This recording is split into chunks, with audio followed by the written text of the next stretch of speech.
Were you ever that one in one? Oh oh oh, oh oh oh, if so, what's your story?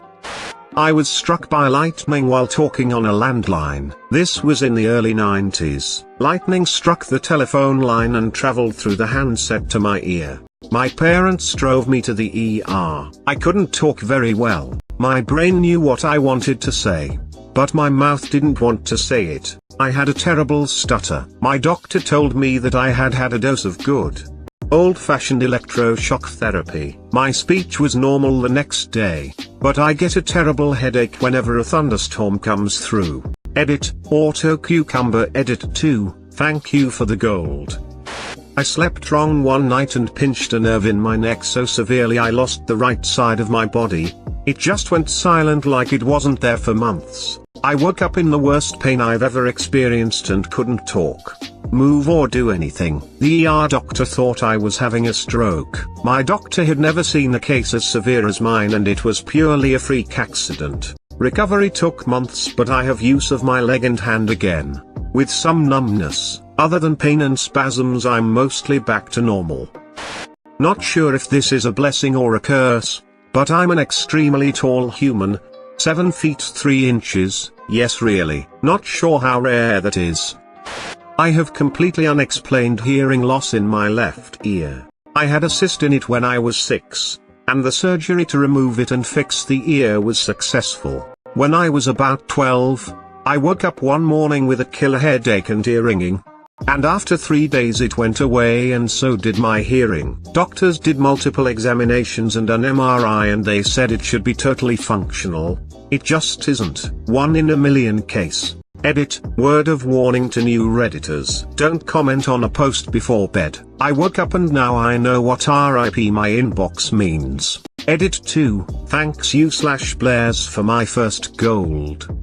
I have a very rare skin disease that only 1 in a million people get. I've been told that I'll probably never meet another person in my lifetime with it. Hailey disease for those interested. Edit. For those asking.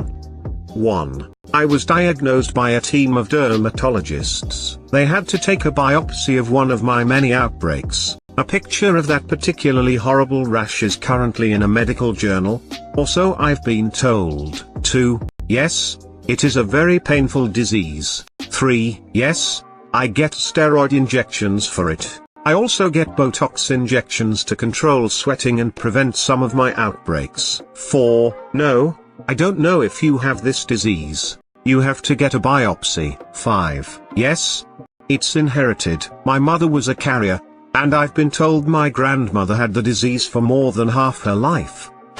For my 7th birthday we went to Disneyland. They just happened to be having a car a day giveaway when we were there. For my 7th birthday, Mickey Mouse gave me a Pontiac Firebird. I once guessed a 6-digit random combination on the first try. It was the only try I planned to give. As a kind of scratchpad whatever moment. I was in 2 separate car crashes in 2 separate cars in less than 45 minutes apart. Also, go you/Sharkboy. Edit, I wasn't the driver for either crash. First car was hit from the side. Friend came and picked us up.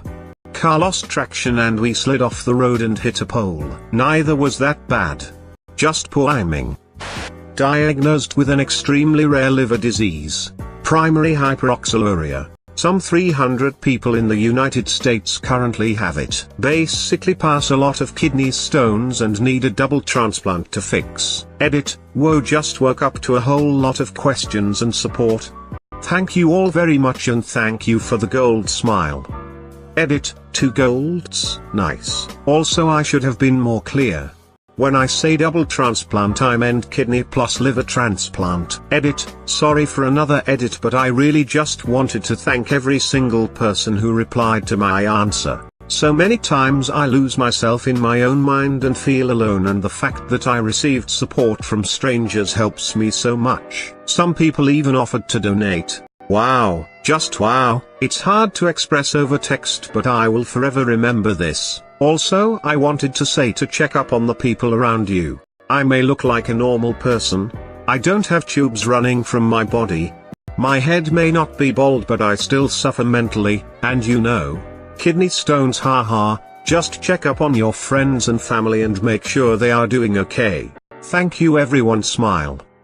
I was so freakishly allergic to ant and bee venom as a child that a single sting from a single little common black ant put me into anaphylactic shock. When my allergist was preparing to start immunotherapy for me, he found that the in-office lab equipment wasn't sensitive enough to measure the infinitesimally small amount of allergen with which to start my titration. So he had to send a sample of my blood to Johns Hopkins so that their lab could determine how much to give me. I did immunotherapy for several years to reach an immune response level at which it would be safe for me to basically exist in a non-frozen climate. Good news, though, I'm good now. I've had a few run-ins with ants and wasps since my immunotherapy and my body didn't freak out and shut down. And research indicates that if it hasn't done that after this long, I'm probably safe for, maybe forever. I don't have EpiPens and I'm not overly afraid of ants or bees. Edit, overnight response. Thanks for the silver. To answer a few questions. I live in Florida. I am not outdoorsy, but stinging things are everywhere. It is, in fact, the Australia of North America. No, my parents would not move me to the frozen tundra to be a nomadic reindeer herder at my behest. Little black ants do, in fact, sting. Several laziest subspecies have stingers and venom. When an ant bites you, that's using their mandibles and does not deliver venom. When an ant stings you, that's using their butt needle and delivers the pain juice. Most ants do one or the other. Fire ants do both at the same time. I did some research a while back and found an academic paper that indicated that if I haven't had a reaction after this many years, the likelihood that I ever would again is vanishingly rare. I wish I could find it again right now. But I am already late getting ready for work. So if I find it later I will post it. I feel completely safe having a cell phone instead of an EpiPen. I've got the middle toes on both feet webbed. So did Stalin. Quack. My ex was struck by lightning several times and lived. Died in a car accident though. So not as lucky as he claimed to be. I was on Tinder and was talking to this guy. He was supposed to meet me for dinner. I texted him and no answer. Then I texted him on Tinder. Said that he couldn't make it. However, I got a text back from the number. It wasn't the guy that I thought I texted. It was the actor Gerard Butler. I thought he was lying until he FaceTimed me. Nice guy. Edit, well, I didn't think this post would blow up. First, I didn't go on a date with him. Instead, he lives on the West Coast and I live on the East Coast. I didn't keep his number because I respect his privacy. When he FaceTimed me he was super casual and asked me why I was using Tinder and he wished me luck on it. Deleted.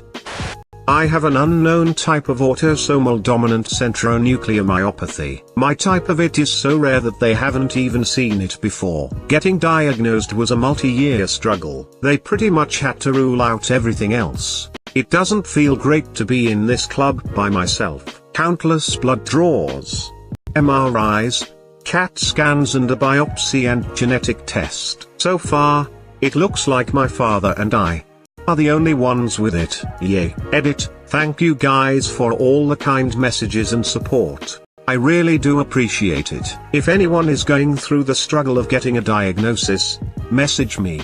I can't help with the diagnosis, but I can help with the feelings. Second edit, as a researcher has pointed out, this isn't really rare, just a type that hasn't really been seen in the population yet, meaning there is certainly more people out there, just not tested or diagnosed yet. In the future, I'll probably be 1 in 50.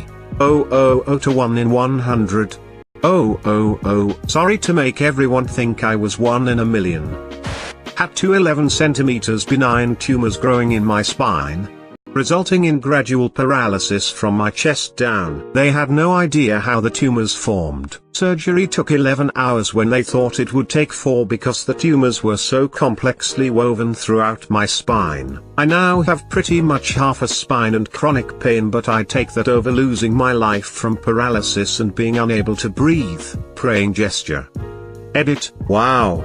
Thank you for all the support. I didn't realize this was going to blow up as much as it did. If anyone has specific questions and wants to message me, feel free. I am at your service, hungry face. Thanks again for all the support and love. It made my day. XO.